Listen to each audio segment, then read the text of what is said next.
అపోస్తులుడైన పౌలు భక్తుడు రాసిన ఫిలిప్పీలకు రాసినటువంటి పత్రిక, ఫిలిప్పీ పత్రిక 4వ అధ్యాయము 4వ వచనాన్ని చదువుకుందాం.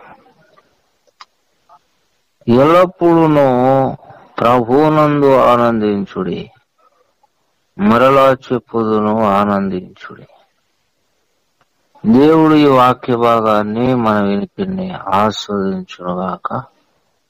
ప్రార్థించారు. స్తోత్రములు మా ప్రభు, దయగలిగిన వాడ, ఆయా స్థలాల నుండి ఈ రీతిగా ఈ కార్యక్రమం ద్వారా మమ్మల్ని ఏకం చేసి నీ సన్నిధికి నడిపించి ప్రభావాన్ని స్తుతించి నీ వాక్యమును ధ్యానించడానికి మా వినికిడిలోనూ చదివించిన లేఖన భాగాన్ని మీరు ఆశీర్వదించమని నీ దాసుని ఇప్పుడు నీ శిలువ చాటును మరుగుపరిచి అభిషేకించి మాతో మాట్లాడమని యేసయ్య నామములో ప్రార్థిస్తున్నాం తండ్రి, ఆమేన్. దేవునికి మహిమ కలుగును గాక. ప్రియ దేవుని బిడ్డలారా, చదవబడినటువంటి వాక్య భాగములో అపోస్తులుడైనటువంటి పౌలు భక్తుడు దేవుని బిడ్డలకు రాసి ఇచ్చినటువంటి పత్రికలో ఈ మాట రాశాడు. ప్రభువునందు ఆనందించుడి అన్నాడు. ప్రియ దేవుని బిడ్డలారా, ప్రభువునందు ఆనందించుడి అనేటువంటి మాట పౌలు భక్తుడు వాడి దానికంటే ముందుగా ఒక పదాన్ని ఉపయోగించాడు. ఎల్లప్పుడూ అనేటువంటి మాట వాడాడు. దేవుని బట్టి మనం ఆనందించాలి. ఎప్పుడెప్పుడు ఆనందించాలి అనే దానిని ఇక్కడ పౌలు భక్తుడు ప్రస్తావించి ఎల్లప్పుడూ ఆనందించండి. మానవ జీవితం అనేది రోజు ఒకేలాగుండదు. పరిస్థితులు చాలా తారుమారవుతూ ఉంటాయి. ఆరోగ్య పరిస్థితులు మారుతాయి, ఆర్థిక పరిస్థితులు మారుతాయి. సమాజంలో మిత్రులుగా ఉన్నవాళ్ళు శత్రువులు అవుతారు. అభిమానించే వాళ్ళు వ్యతిరేకంగా మాట్లాడతారు. ఒకప్పుడు అభిమానించి మాట్లాడిన వ్యక్తులు వ్యతిరేకంగా మాట్లాడుతూ ఉంటారు. పరిస్థితులు అనేవి ఎప్పుడూ ఒకేలా ఉండవు కదా. ఏ టయానికి ఎలా మారుతుందో, పరిస్థితి ఎలా మారుతుందో, ఆరోగ్యం ఎలా మారుతుందో, ఆర్థిక వ్యవస్థ ఎలా ఉంటుందో, అభిమానులు వ్యతిరేకులు ఎలాగవుతారు, ఏది కూడా సమయం రాకముందు మనకి ఏది తెలియదు. రేపు టయానికి ఏ పరిస్థితులు సంభవిస్తాయి అనేది మానవ మనస్సుకు, మానవ మస్తిష్కానికి అందనటువంటి అగోచరమైన విషయాలు. అలాంటి పరిస్థితులలో మనం ఉన్నాం. సహజంగా లోకాన్ని దుష్టుడు పాలిస్తూ ఉన్నాడు. మన శరీర పరిస్థితులు ఎప్పుడు ఒకేలాగుండవు. ఇలాంటి సిచ్యువేషన్ను మనం కలిగి ఉండి ఎల్లప్పుడూ ఎలాగ ఆనందించగలము అనేది ఒక ప్రశ్న. ఎల్లప్పుడూ ఎలాగ ఆనందించాలి? బైబిల్లో రాయబడిన మాట ఏంటి? పౌలుకి ఏమైనా మరి ఓవర్గా ఊహించుకొని ఆ మాట రాశాడా? పౌలు భక్తుడు ఏది సొంతంగా రాయలేదు. ఏ భక్తుడు కూడా బైబిల్ గ్రంథంలో సొంతంగా ఊహించుకొని రాయలేదు. వారు దేవుని ఆత్మ ద్వారానే మాటలు పలికారు, వారు ఆచరించారు. ఎల్లప్పుడూ దేవుణ్ణి బట్టి ఆనందించాలి అంటే ఎలా సాధ్యం అనేది ఇక్కడ ప్రశ్న. దీన్ని 2 విషయాలు చెప్పి నేను ముగించేస్తాను. ఎల్లప్పుడూ మనం ఆనందించాలి అని బైబిల్ గ్రంథం చెబుతుంది గనక పరిస్థితులను మనం మన కోణంలో చూడొద్దు. ఇది మొట్టమొదటి విషయం బైబిల్ చెప్పింది. కాబట్టి నేను ఆచరించడానికి అవకాశం ఉంటేనే కదా బైబిల్ చెప్తుంది. బైబిల్ గ్రంథం మనల్ని గాల్లో ఎగరండి అని ఎక్కడైనా 66 గ్రంథాలలో బైబిల్ గ్రంథంలో ఎక్కడైనా మీరందరూ గాలిలో ఎగురుడి ఇది నా ఆజ్ఞ అని ఉందా? బైబిల్లో ఉందా? మీరందరూ కూడా నీటి మీద నడవండి ఇది నా ఆజ్ఞ, ధిక్కరించిన వాడు పాపం చేస్తున్నాడని ఉన్నదా? లేదు కదా. మీరందరూ ఒక 100 కేజీల బరువు మొయ్యాలి. భూమి ఆకాశములను సృష్టించిన దేవుని పిల్లలు కనీసంలో కనీసం ఒక 100 కిలోల బరువు మీరు మోయగలగాలి. అప్పుడే మీరు నా కుమారులు నా కుమార్తెలు అని ఒప్పుకుంటా అని ఎక్కడైనా బైబిల్లో ఉందా? తర్వాత మీరు కనీసంలో కనీసం మీరు ఒక కానుక 1 కోటి రూపాయలు ఇవ్వాలి అని ఆజ్ఞ ఉన్నదా? ఆలోచించాలి ప్రియ దేవుని బిడ్డలారా, ఆలోచించాలి. బైబిల్ గ్రంథంలోని ఆజ్ఞలు పాపం చేయకుండానున్నాయి, బూతులు మాట్లాడొద్దనున్నాయి, దొంగతనాలు చేయొద్దనున్నాయి. తర్వాత ఇంకా ప్రార్థన చేయండి, ఇలా ఇత్యాది విషయాలు బైబిల్ గ్రంథంలో ఎన్నో రాయబడ్డాయి. కానీ అసలు మనిషికి సాధ్యము కాదు, మానవుడు చేయడానికి అసంభవం, అసాధ్యం, this is not a possible అనేటువంటి ఆజ్ఞలను బైబిల్ గ్రంథంలో మనం ఎక్కడైనా కనుగొనగలమా? ఇది మీరు ఆలోచించాలి. ఆది కాండము నుండి ప్రకటన గ్రంథం వరకు నరమాత్రుడు ఆచరించడానికి అవకాశం లేని ఆజ్ఞలను బైబిల్ గ్రంథము ఇక్కడ ప్రస్తావించింది అని ఏ మాత్రం మనం చెప్పలేము. కాబట్టి ఆజ్ఞలను ఇచ్చిన వాడు ఒక మిషన్ కాదు, ఒక రోబో కాదు. దేవుడు మస్తిష్కం ఉన్నవాడు, మానవులను సృష్టించిన వాడు, మానవులకు ఏది సాధ్యమో ఏది సాధ్యం కాదో తెలిసిన మన సామర్థ్యం ఏంటో ఆయన తెలుసు. కారు తయారు చేసిన వాడికి తెలుసు దాని యొక్క సామర్థ్యం, దాని యొక్క పనితనం, దాని నైపుణ్యం అంతా కారు తయారు చేసిన వాడికి తెలుసు. ఆ సామర్థ్యం పెట్టిన వాడే కారు తయారు చేసిన వాడు. కాబట్టి మానవులను దేవుడు సృష్టించాడు. ఏది సాధ్యమో ఏది సాధ్యం కాదు ఆయనకు తెలుసు కనుక ఆయన మనకు సాధ్యములైనటువంటి ఆజ్ఞలనే ఆయన మనకి ఇచ్చాడు. ఇది మొట్టమొదటిగా మనం నమ్మవలసిన విషయం. దేవుణ్ణి మనం నమ్మిన తర్వాత దేవునితో మనం నడవాలి కదా. నమ్మితే అయిపోలేదు, నమ్మడము మంచిదే, కానీ నమ్మిన తర్వాత ఆయనతో మనం నడవాలి. మరి ఆనోకు దేవునితో నడిచాడు, పౌలు దేవునితో నడిచాడు, అబ్రహాము దేవునితో నడిచాడు, దానియేలు దేవునితో నడిచాడు. ఈ భక్తులందరూ కూడా దేవునితో నడిచారు, నమ్మి ఊరుకోలేదు. దేవుణ్ణి నమ్మామండి అని ఊరుకోలేదు. ఆయనతో నడవడము ప్రతి భక్తుడుగా వారి యొక్క జీవిత పరమార్థం అనుకున్నారు. దేవునితో నడవడము జీవిత పరమార్థం. గాని లోకంలో వ్యర్థ సంభాషణ చేసుకుని, వ్యర్థమైన ధన సంపాదన చేసుకుని, వ్యర్థమైన విషయాల మీద దృష్టిని సారించి బ్రతుకునంత చిత్తమయం చేసుకోవడము నా జీవిత పరమార్థం కాదు.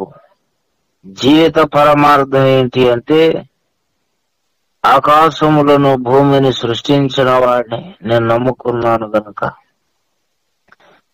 ఆయనతో నేను నడవాలి. నడవనప్పుడు నమ్మి ప్రయోజనం ఉండదు. అన్నం వండుకోవాలి, అవునా కదా? మనం అందరం కూడా అన్నం వండుకోవాలి, ఆహారాన్ని సిద్ధం చేసుకోవాలి, దాన్ని తినకూడదు అంటే ఇదెక్కడ న్యాయం, ఇదెక్కడ తెలివి? అన్నం వండుకునేది తినడానికి. నేను అన్నం వండుకున్నానండి, మంచి భోజనం, మంచిగా బిర్యానీ, అన్ని చక్కటి భోజన పదార్థాలు సిద్ధం చేసుకున్నాను, కానీ నేను తినను అనేది ఎంత అజ్ఞానమో. ఆకాశములను భూమిని సృష్టించినటువంటి వారిని నేను నమ్ముకున్నాను, కానీ ఆయనను నమ్మాను గాని ఆయనతో నడవను అనేది అంతకంటే అపరాధం ఇంకొకటి ఉండదు. ప్రియదేవుని బిడ్డలారా, దేవునితో నడవకపోవడం అపరాధం, దేవునితో నడవకపోవడం అపరాధం. మనం అందరము కూడా తప్పకుండా దేవునితో నడవాలి. నువ్వు దేవుని నమ్మిన తర్వాత ద నెక్స్ట్ మూమెంట్ నీ యొక్క కార్యాచరణే దేవునితో నడవడం. దేవునితో నడవాలి. ఈరోజు కోట్ల మంది క్రైస్తవులు ఉన్నారు, ప్రపంచవ్యాప్తంగా కొన్ని కోట్ల మంది క్రైస్తవులు ఉన్నారు. ఎవరి బ్రతుకు వాడి, ఎవని బ్రతుకు మీద వాడే రాజు, ఎవని బ్రతుకు మీద వాడే రాజ్య పరిపాలన చేసుకున్నట్టు చేసుకుంటున్నాడు. నా లైఫ్ నా ఇష్టం, నీ లైఫ్ నీ ఇష్టం ఏంటి? దేవుడు నేను రక్షించుకున్నాడు, విమోచించుకున్నాడు, నీడల ఆయన ప్రేమను చూపించాడు. నువ్వేం చేస్తున్నావు? ఆయనతో నడవాలి కదా. అంటే ఆయనతో నడిచేది ఏముంది? నమ్మడమే నడవడం అంటున్నారు. నమ్మడము నడవడం కాదు, నమ్మడము నడవడం కొరకు. దేవునికి స్తోత్రం. ఈ విషయాన్ని గ్రహించాలి. నమ్మడము నడవడం కొరకు, నడవడం కాదు. నువ్వు ఎందుకు నమ్మావంటే నడవడానికి నమ్మావు. దేవునితో నీవు నడవలేనప్పుడు, దేవునితో నువ్వు నడవలేనప్పుడు దేవుణ్ణి నమ్మడం కూడా అంత ప్రయోజనం లేదు. కాబట్టి ప్రియ దేవుని బిడ్డలారా, దేవునితో మనం నడవాలి అంటే ఇక్కడ మనం ఏం తెలుసుకోవాలి? దేవునితో నడవాలి అంటే ఆయన మనకు ఆజ్ఞలను ఇచ్చాడు. ఇది దేవుడు, ఆయనతో మనం నడవడానికి దేవుడు ఏర్పాటు చేసినటువంటి మార్గం పేరే ఏంటి చెప్పండి? ఆజ్ఞలు. కాబట్టి దేవునితో నడవాలి అనే స్థిర తీర్మానం నీకుంటే ఆజ్ఞలు నీకు నచ్చాలి. దేవుడిచ్చిన ఆజ్ఞలు నీకు నచ్చాలి. దేవుడిచ్చిన ఆజ్ఞలు ఆచరించడం సాధ్యమే అని మనం నమ్మాలి. దేవుడిచ్చిన ఆజ్ఞలను బట్టి మనం ఆనందించాలి, సంతోషించాలి. అది భక్తుల యొక్క లక్షణం. 119వ కీర్తన దయచేసి 46వ వచనంలో, సిగ్గుపడక రాజుల ఎదుట నీ శాసనములను కూర్చి నేను మాట్లాడేదను, నీ ఆజ్ఞలను బట్టి నేను హర్షించేదను, అవి నాకు ప్రియములు. దేవునికి స్తోత్రం. ఏమంటున్నాడు భక్తుడు ఇక్కడ? నీ ఆజ్ఞలను బట్టి నేను హర్షించేదను, అవి నాకు ప్రియములు. దేవుడిచ్చిన ఆజ్ఞలను బట్టి ఆనందిస్తున్నా అంటే ఇది ఎక్కడ విచిత్రం? ఆజ్ఞలను బట్టి దుఃఖపడే క్రైస్తవులు ఉన్నారు. ఏం ఆజ్ఞలండి బాబు? క్రైస్తవ మార్గం పోవడంత కష్టంగా ఉంది. దేవునితో నడవడం, ప్రభు నమ్మకం ఉంది, హ్యాపీగా ఉండే. దేవుడు నమ్మితే కొండంత బరువు నెత్తి మీద పడినట్టు అయ్యింది అని క్రైస్తవులు విచారం పడుతున్నారు చాలా మంది. ఇక భక్తులేంటి? ఆజ్ఞలను బట్టి హర్షిస్తున్నాను, అవి నాకు ప్రియములు అంటున్నాడు. అంటే ఇక్కడ మనం తెలుసుకోవలసిన విషయం ఏంటంటే, దేవునితో నువ్వు నడవాలి అంటే దేవుడిచ్చిన ఆజ్ఞలను నువ్వు నమ్మాలి. ఇది కీలక విషయం. దేవుని నమ్మడం మాత్రమే కాదు, దేవుడిచ్చిన ఆజ్ఞలను నమ్మితేనే ఆయనతో నడవగలం. దేవుని నమ్మిన వాడల్లా దేవునితో నడిచినట్టు కాదు, నడవడానికి సాధ్యం కాదు. నేను బేసిక్ గా చిన్నపాటి సువార్థికుడిని, పెద్ద సేవకుడిని కాదు, మహాసభల ప్రసంగికుడిని కాదు. ఏదో వీధుల వెంబడి తిరిగి కొంతమందికి సువార్త చెప్పుకుని ఏదో చిన్న సంఘాన్ని నడిపించుకొని మరి ఇలాంటి చిన్న చిన్న కార్యక్రమాలు చేసే ఒక వ్యక్తిని. ఆయా చోట్ల స్థలాలలో దేవుని సువార్త ప్రకటిస్తున్నప్పుడు చాలా విచిత్రమైన వ్యక్తులు కనబడుతూ ఉంటారు. సువార్త కరపత్రిక ఇచ్చి దేవుని గురించి చెబితే, పాస్టర్ గారు మాకు చెప్తారండి సువార్త, ప్రభు నమ్ముకున్నాం, యేసయ్య చాలా గొప్పోడు అన్నాడు ఒక ఆయన. ఎప్పుడు పొందారండి రక్షణ? భారతదేశం ఎప్పుడు పొందారు అంటే, అబ్బో భారతదేశం నుండి చాలా కాలం అవుతుంది. మరి ఏ చర్చికి వెళ్తారు అని అడిగితే, ఈ మధ్య చర్చికి వెళ్ళడం అవ్వట్లేదండి, మాకు యేసయ్య అంటే చాలా ఇష్టం, పనులు ఎక్కువైపోయాయండి, ఖాళీ ఉండట్లేదు, చర్చికి వెళ్ళడం ఇష్టం లేదు. చర్చికి వెళ్ళడం అంటే ఇష్టం లేకపోవడం కాదు, చర్చికి వెళ్ళడం ఇష్టమే కానీ ఖాళీ ఉండట్లేదు. యేసయ్య అంటే మాకు చాలా ఇష్టం. భారతదేశంలో దేవుని సన్నిధికి రావాలనే ఆజ్ఞ అది ఎంత కీలకమో వాడు వదిలేశాడు. కానీ వానికి ఏముంది చెప్పండి? యేసయ్య అంటే ఇష్టం అట, ప్రభు అంటే నాకు చాలా ఇష్టం అంటున్నాడు, యేసే దేవుడు అంటున్నాడు. కానీ ఆజ్ఞలను గాలికి వదిలేశాడు. కాబట్టి నేను చెబుతున్నాను, దేవుని నమ్మడం వేరు, దేవుడిచ్చిన ఆజ్ఞలను నమ్మడం వేరు. దేవుడిచ్చిన ఆజ్ఞలను నమ్మితే నువ్వు దేవుని కుమారుడా కుమార్తె, దేవుని ఆజ్ఞలను బట్టి ఆనందించడం అనే ఒక ఉన్నతమైన మెట్టు మీదకు నువ్వు రావాలి.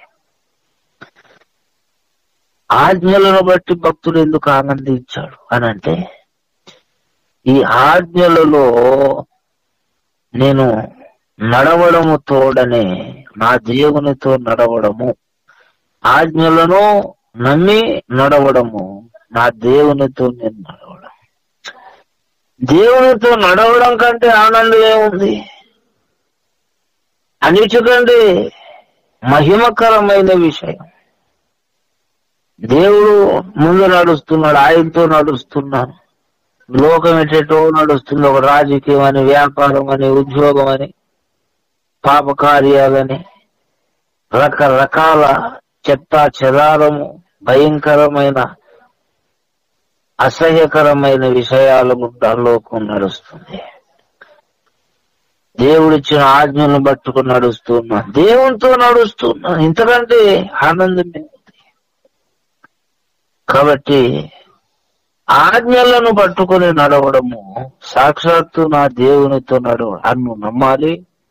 అప్పుడు ఆజ్ఞలను బట్టి నీకు ఆనందం కలుగుతుంది. ఆజ్ఞల ఊరికనే నేను పాటిస్తున్నాను, నా బ్రతుకులుగా అయిపోయింది అనుకోకండి. ప్రతి ఆజ్ఞను, ఏ ఆజ్ఞను అనుసరిస్తున్నావో, ఏ ఆజ్ఞను గట్టిగా పట్టుకున్నావో, తద్వారా నువ్వు యేసయ్యతో నువ్వు నడుస్తున్నావు అనే విషయం. అలాగే ఏ ఆజ్ఞ కూడా నాకు తలకు మించింది కాదు, నాకు సాధ్యమే, నా దేవుడు ఇచ్చాడు. ప్రతి ఆజ్ఞ కూడా నా దేవుడు ఇచ్చాడు కనుక నేను ఆజ్ఞను పట్టుకుని నడవడం సాధ్యమే నువ్వు నమ్మాలి. అందులోదే మనం చదువుకున్న మూల వాక్యము, ప్రభువునందు ఎల్లప్పుడూ ఆనందించండి, ఎల్లప్పుడూ ప్రభువునందు ఆనందించండి. ఇది కూడా ఆజ్ఞే. మరలా చెప్పుతాను, ప్రభువునందు ఆనందించండి అన్నాడు. కాబట్టి పరిస్థితులు ఎలాగున్నా సరే ఎల్లప్పుడూ ప్రభువునందు ఆనందించడం సాధ్యమే. కానీ ఇక్కడ మనం గ్రహించవలసిన విషయం ఏంటంటే, పరిస్థితులు తారుమారైనప్పుడు దేవునిలో ఎలాగ ఆనందించగలను? చుట్టూ వ్యతిరేక వాతావరణం అలుగుకుంది, పరిస్థితులు, ఆర్థిక ఇబ్బందులు, అనారోగ్య సమస్యలు, రకరకాల సమస్యలు నేలుముకున్నాయి గనక ఈ సమస్యలు పోతేనే కదా నేను దేవుళ్ళు ఆనందిస్తానని ఎప్పుడు అనుకోకూడదు. ఇదే నా ప్రసంగానికి ముగింపు మాటలు. పరిస్థితులు మారితే దేవుళ్ళు ఆనందిస్తాననుకోకూడదు. ఎందుకో తెలుసా? ఫర్ ఎగ్జాంపుల్, నీకు ఏదో కష్ట పరిస్థితుల్లో ఉన్నావు. ఈ పరిస్థితి పోతే బాగుండు దేవుళ్ళు ఆనందిస్తాను, నెమ్మదిగా ఉంటాను అనుకుంటా. చూసా, అదంతా అజ్ఞానం. ఆ పరిస్థితి పోతే ఇంకో పరిస్థితి వస్తుంది. నువ్వేం నమ్మాలంటే, ఈ లోకంలో ఒక సమస్య పోతే ఇంకో సమస్య వస్తుంది, ఒకటి పోతే ఇంకొకటి, 2 వస్తాయి, 3 వస్తాయి, 4 వస్తాయి. కాబట్టి ఇది పోవాలి, ఇది పోతేనే నేను ఆనందిస్తాననే కాన్సెప్ట్ నీలో నుండి పోవాలి, ఆ మైండ్ పోవాలి. ఒక సమస్య పోయింది, మీరు అందరూ అనుభవించింది కదా నేను చెబుతున్నాను, కొత్తగా చెప్పట్లేదు. ఈ ప్రసంగం వింటున్న మీరు ఒకప్పుడు ఏదో సమస్య ఉండదు, అది పోయిన తర్వాత ఇంకో సమస్య వచ్చింది, అది పోయాక ఇంకొక సమస్య, ఇంకోటి. ఏ సమస్య లేకుండా, చిన్న సమస్య కూడా లేకుండా మన జీవితం కొనసాగుతుందా? ఓడపోతే 2 వస్తున్నాయి, 2 పోతే 3 వస్తున్నాయి. ఊహించిన సమస్యలు, ఇబ్బందులు, వ్యతిరేక పరిస్థితులు వస్తున్నాయి. కాబట్టి ఈ సమస్య పోతే నేను భక్తి చేసుకుంటాను, ఈ సమస్య పోతే దేవుళ్ళు నెమ్మదిగా ఉంటా అనుకోవడం జ్ఞానం ఎలాగవుతుంది? సైతాను మోసం అవుతుంది. మనం ఒక స్థిరమైన తీర్మానానికి రావాలి. సమస్యలు అనేవి ఒకటి పోతే ఇంకోటి వస్తాయి, కానీ అసలు దేవుడు అనేవాడు నా లైఫ్ లో, నా జీవితంలో ఉన్నాడు గనక ఒకటి పోతే 2 రావచ్చు, ఒకటి పోతే 100 రావచ్చు, కానీ శాశ్వతుడు, నిత్యుడైన దేవుడు నాలో ఉన్నాడు గనక ఏ సమస్య కూడా నన్ను నాశనం చేయలేదు. ఏ సమస్య నన్ను నాశనం చేయలేదు, ఏ సమస్య నన్ను దేవునికి దూరం చేయలేదు. కాబట్టి దాని మీద నాకు అంత దృష్టి అవసరం లేదు. వచ్చిన సమస్య మీద అంత దృష్టి వద్దు, రాబోతున్న సమస్య మీద అంత దృష్టి వద్దు. నీవు ధరించుకున్న యేసయ్య అనేది నువ్వు దృష్టి పెట్టాలి. ఎప్పుడు ఆనందం ఎందుకు ఉంటుందో తెలుసా? నీ దృష్టికి ఒక సమస్య కనపడుతుంది, అది పోవాలని నువ్వు అనుకుంటావు. అది సంవత్సరం అయింది, 2 ఏళ్ళు అయింది, 3 ఏళ్ళు అయింది, 4 ఏళ్ళు అయింది, పోలేదు. నువ్వు హ్యాపీగా లేకుంటావు. నువ్వు హ్యాపీగా ఎందుకు లేవంటే సమస్య ఉన్నందుకు హ్యాపీగా లేకపోవడం కాదు, సమస్య ఇంకా పోలేదేంటి అనే ఆలోచనలో నువ్వు ఉన్నావు కనుక నీకు ఆనందం లేదు. సమస్య ఉన్నందుకు నీకు దుఃఖం కాదు, సమస్యలో ఉన్నందుకు నీకు బాధ కాదు. సమస్య ఇంకా పోలేదు అనే మైండ్ నీకు కదా. పోతే బాగుండు అనుకుంటున్నావు, పోలేదు. పోతే బాగుండు అనుకుంటున్నావు, పోలేదు. కాబట్టి నీకు అశాంతి అనేది నెలకొని ఉంది.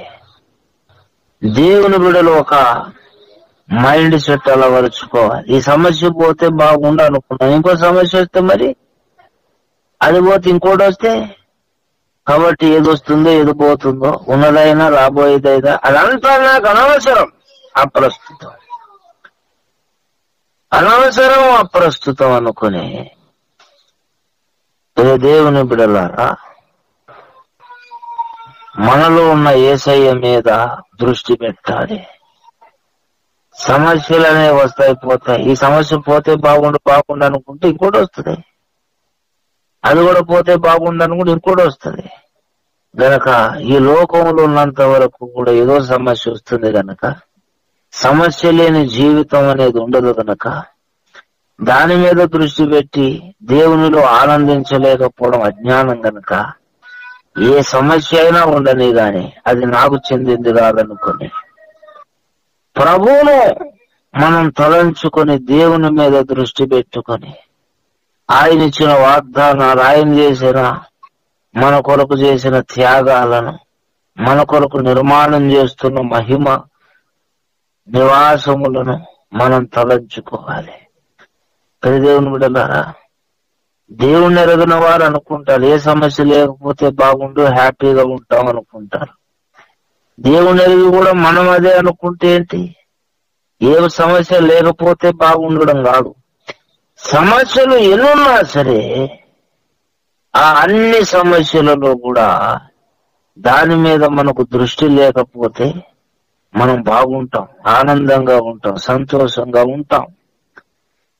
మహాభక్తులు భయంకరమైన సమస్యలను ఎదుర్కొన్నారు.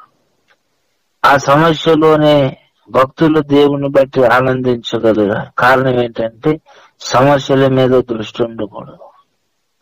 ఒకరు కాలు కోస్తా ఉంటారు, డాక్టర్ గారు ఆపరేషన్ చేయాలి. ఎంత కోసినా వాడు ఏడవుడు అరవుడు కేకలేడు, ఎందుకంటే మత్తు ఇంజెక్షన్ చేశారు. మత్తు చేసినప్పుడు వాడు కోసిన పకోడు కోసినట్టు ఉంటుంది తప్ప వాణ్ణి కోసినట్టు. అలాగనే యేసు మీద నీ దృష్టి నీవు సాధన చేసినప్పుడు నిజరక్షకుడు, నీ కొరకు బలి రక్తం గార్చిన దేవుడు, నిత్య సుఖము నీ జీవితానికి ఇవ్వడానికి బలి రక్తం గార్చిన దేవుడు, ఆయనను చూసి ఆయనతో సహవాసము సాంగత్యము మీద దృష్టి పెడితే నువ్వు మెల్లమెల్లగా నీకున్న సమస్యనే నువ్వు చూడొద్దు.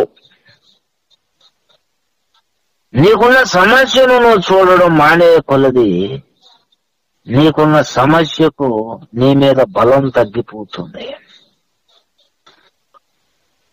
ఇది మరొక కీలకమైన విషయం.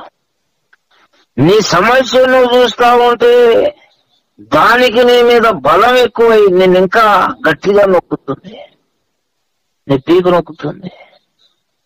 నువ్వు ఎప్పుడైతే నీ సమస్యనే నువ్వు పట్టించుకోవడం మానేసి దేవుణ్ణి చూస్తావో నీ సమస్యకు తీరని అవమానము కలుగుతుంది. దానికి అక్కడ ఉండడానికి ఇక సాధ్యం కాదు, పట్టు దొరకదు. మీకు ఒక రహస్యం చెబుతాను. ఒక దేవుని సేవకునిగా పరిశుద్ధాత్మ ప్రేరణ ద్వారా ఒక మాట చెబుతున్నా. ప్రియ దేవుని బిడ్డలారా,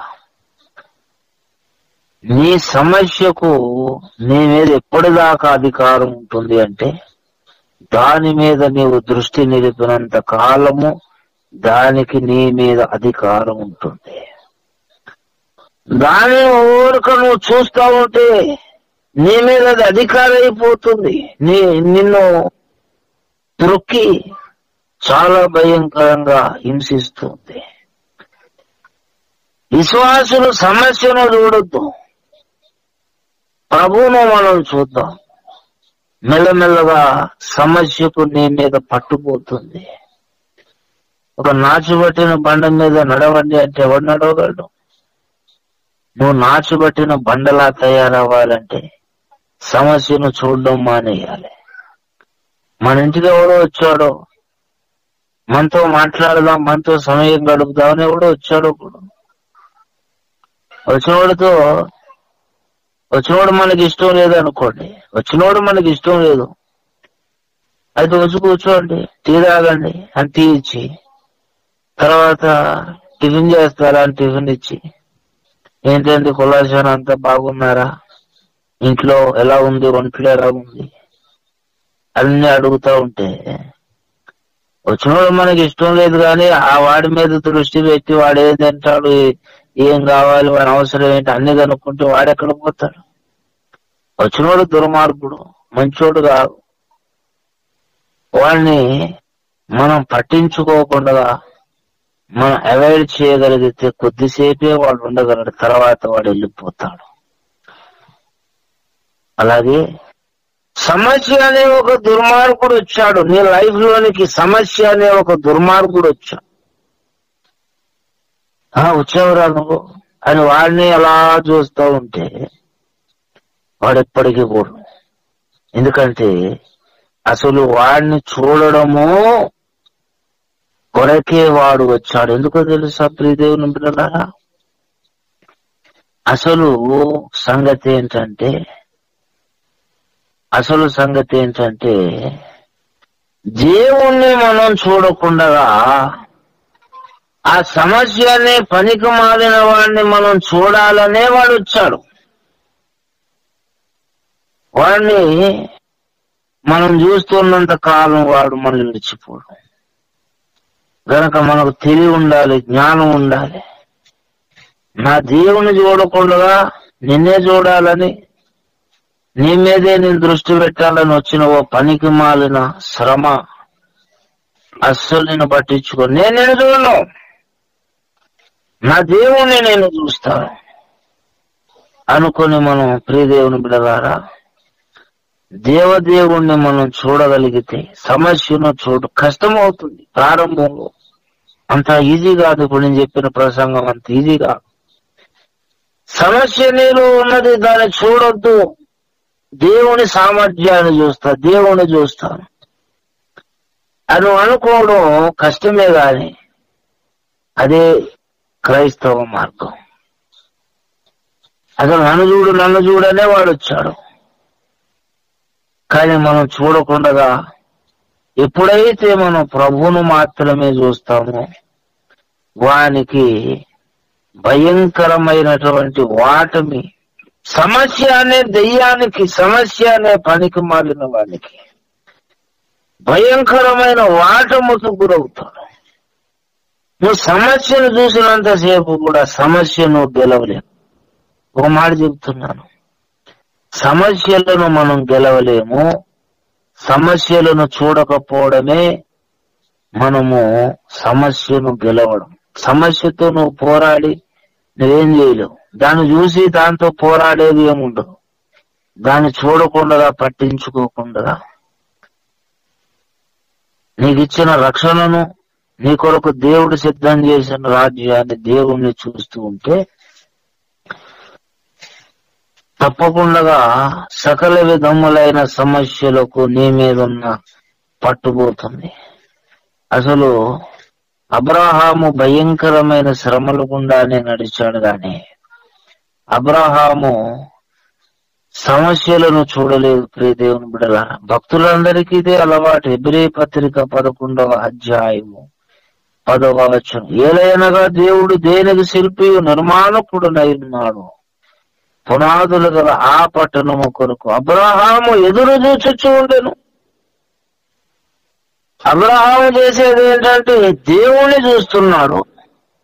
దేవుడు సిద్ధం చేసిన పరలోక రాజ్యాన్ని చూస్తున్నాడు, దాని మీద దృష్టి పెట్టాడు. దేవుడు చేసిన వాగ్దానం ఇంకా నెరవేరలేదు. పిల్లలు లేరుగా, పిల్లలు లేకపోవడం ఒక సమస్య, దాని మీద దృష్టి లేదు. దేవుని బిడ్డలారా, సమస్య ఏదైనా కూడా దానిని మనం చూసినంత కాలం దానిని నుండి మనం విడుదల పొందలేము. సమస్యలను చూడడం మనం ఎప్పుడైతే మానేస్తామో, ఇక్కడ ఇంకో రహస్యం చెబుతా. సమస్య ఉన్నా సరే సమస్యకు నీవే ఒక సమస్య అవుతావు తప్ప అది నీకు సమస్య కాదు అన్నంతగా మారిపోతుంది. ఎలాగంటే దీనికి అర్థం, మనం ఒక దారి గుండా వెళ్ళిపోతున్నాం, పొలాలు గట్లంట నడుచుకొని వెళ్ళిపోతుంటే ఒక పులి మనకు కనబడింది. ఒక పులి కనబడింది గట్టు మీద, అయినా సరే మనం భయపడట్లేదు. పులి కనబడడం ఏంటి, భయపడకపోవడం ఏంటి? పులి కనబడితే మన కళ్ళంత దూరాన ఒక 10-20 అడుగులు వేస్తే అక్కడ పులి ఉన్నది, కానీ మనకు భయం లేదు. ఇది ఎక్కడ విచిత్రం అండి. అంటే వెరీ సింపుల్. పులి ఉన్నది కానీ అక్కడ పులి చచ్చిపోయి ఉన్నది. ఎవడో గుణపంతో బాగా పొడిచి చచ్చిపోయిన ఒక కళేబారం, ఒక శవము, ఒక కళేబారం ఉన్నది. పులే గాని చచ్చి ఉంది. చచ్చిన పులికి ఎవడు భయపడతాడు? చచ్చిన సింహానికి ఎవడు భయపడతాడు? అలాగో సమస్య ఉంటుంది కానీ దాన్ని చూడకుండా ఉన్నావు కదా, దినాలు నెలలు దాని మీద దృష్టి, నీకు ఏ సమస్య ఉన్నదో ఆ సమస్య మీద నీకు దృష్టి లేదు కదా, ఆ సమస్య చచ్చిపోతుంది, అందరికీ కనబడుతుంది. అది నీవు సమస్యలో ఉన్నావని అందరికీ కనబడుతుంది, కానీ సమస్య ప్రభావం నీ మీద లేదు అనేది నీకు మాత్రమే తెలుస్తుంది. అంత అద్భుతమైన వ్యక్తులుగా మనం మారిపోతాం. దీనికి మనం చేయాలి ఏంటంటే ప్రతి సమస్యను కూడా చూడడం మానివేసి దేవుణ్ణి మనం చూడాలి. కాబట్టి ప్రియ దేవుని బిడ్డలారా, సమస్యలను చూడడం మానివేసినప్పుడు ఎల్లప్పుడూ ప్రభువునందు ఆనందించడం నీకు సాధ్యమవుతుంది. సమస్యను చూడటం మానివేసినప్పుడు దేవుని మాత్రమే నువ్వు చూస్తున్నప్పుడు సమస్యకు నీ మీద ఉన్న అధికారం పోతుంది. అప్పుడు అందరూ నువ్వు సమస్యలు ఉన్నట్టు కనబడుతుంది, కానీ సమస్య ప్రభావాన్ని ఏమాత్రం అనుభవించని స్వతంత్ర వ్యక్తిగా నీవు జీవించగలుగుతావు. కాబట్టి ప్రియ దేవుని బిడ్డలారా, ఎల్లప్పుడూ మనం దేవుని బట్టి ఆనందించాలని ఆజ్ఞ నెరవేర్చడం కొరకు మనకున్న సమస్య పోతే బాగుండు అనే దృష్టి కాకుండా అసలు సమస్యను ప్రభా తీసేయని ప్రార్థన చేయండి, సమస్య నుండి విడిపించని ప్రార్థన చేయండి. అలాగని సమస్యను చూస్తూ మాత్రం ఉండొద్దు. మన దేవునికి అన్ని చెప్పుకోవాలి కానీ చెప్పుకుంటాం, కానీ సమస్యను చూడమని ఎవడు చెప్పాడు? నీ దేవుని చూడకుండా పునాదులు ఆ పట్టణాన్ని చూడకుండా ఇదిగో నన్నే చూడని పనికిమాలిన శ్రమ వచ్చింది. దేవుని చూడటం మానేసి పనికిమాలిన శ్రమ చూడాలని ఎంతసేపు కుట్రతో సైతాను పంపించాడు. ఈ పనికిమాలిన సైతాను పంపించిన శత్రువే శ్రమ. దాన్ని చూస్తా ఉంటే దేవుని ఎప్పుడు చూడాలి? దేవుని కార్యాలు, దేవుని నిగూఢ విషయాలు, దేవుని ప్రణాళికలు, దేవుని త్యాగాలు, ప్రేమలు చూడటం మానేసి అంతే ఎంతసేపు నాకు ఈ సమస్య ఉందని దాన్నే చూడాలా? అసలు అలా చూడాలనే కదా సైతాను కుట్ర.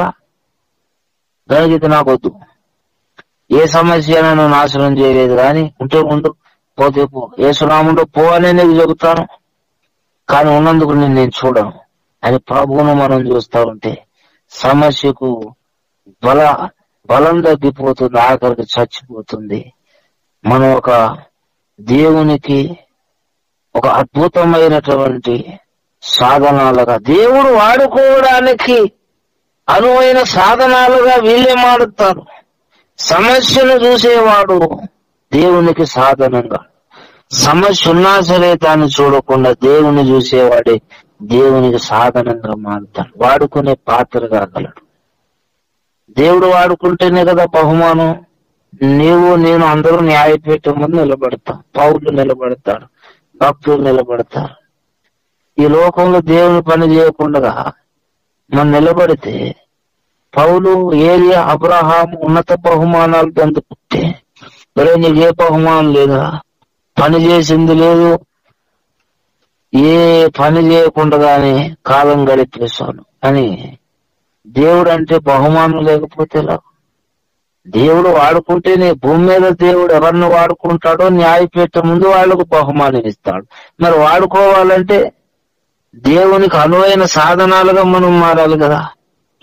దేవునికి అనువైన సాధనాలుగా మనం మారాలంటే సమస్యను చూడడం మానేసి దేవుని మాత్రమే చూస్తే నువ్వు దేవునికి ఒక సాధనంగా మారిపోతావు, వాడుకుంటాడు, న్యాయపీఠం ముందు బహుమానం పొందుతావు. కనుక ఆలోచించి వ్యర్థమైన ఏ సమస్యను చూడటం మానేసి ఇంత గొప్ప బైబిల్ గ్రంథంలోని దేవుని వ్యక్తిత్వాన్ని చూద్దాం, ప్రణాళికను చూద్దాం, దేవుని కార్యాచరణను చూద్దాం, దేవుని యొక్క ప్రేమను, ఆయన త్యాగమును చూద్దాం. దేవుడు నీ కొరకు సిద్ధం చేస్తున్న పరలోక పట్టణాన్ని, నీ కొరకు దేవుడు నిర్మాణం చేస్తున్న ఆ గొప్ప గృహాన్ని అబ్రహాములాగా మనం చూసి ధన్యులమై దేవుడు వాడుకునే సాధనాలుగా తయారవుదాం. దేవుడి వాక్యాన్ని మన వీరికి ఆశీర్వదించుగాక ప్రార్థించాను. స్తోత్రం నాయన, దయగలిగిన ప్రభా, వ్యర్థమైన వాటిని చూడకుండా నా కన్నులు త్రిప్పివేయని భక్తులు ప్రార్థించినట్లు సమస్యను చూడటం కూడా వ్యర్థమే అనేది మాతో మాట్లాడవు గనుక మాకు నాయన అలాంటి భక్తి సాధకుల దృష్టి మాకు దయచేయండి. వ్యర్థమైన వాటిని చూడకూడదంటే సమస్య కూడా వ్యర్థమైంది, దాన్ని చూడొద్దు అనేది మా అంతరంగిక జ్ఞానముగా నీవు ప్రభా మాకు దయచేయండి. కృప చూపించండి. కూడా వచ్చినప్పుడు వాళ్ళందరినీ ఆస్వాదించండి. నీవు వాడుకునే సాధనలుగా మమ్మల్ని తయారు చేయండి. నీవెవరిని వాడుకుంటావు వారికి న్యాయపీఠం ఉంది బహుమానం గనుక అందరినీ మనందరినీ వాడుకున్నట్లు, నీ సాధనాలుగా మారినట్లు, వ్యర్థమైన వాటిని, వ్యర్థమైన సమస్యలను చూడడం మానివేసి నిన్ను చూసి నీలో ఎల్లప్పుడూ ఆనందించుటకు మాకు సహాయం చేయమని యేసయ్య మధుర నామమున స్తుతించి ప్రార్థిస్తున్నాం తండ్రి. ఆమె యేసు రక్తమునకే జయం, ప్రభు యేసు రక్తమే జయం, ప్రభు యేసు నామ సంపూర్ణ జయం కలుగును కాక. ఆమేన్, ఆమేన్, ఆమేన్. అందరికీ వందనాలు. మంచిది. Thank you.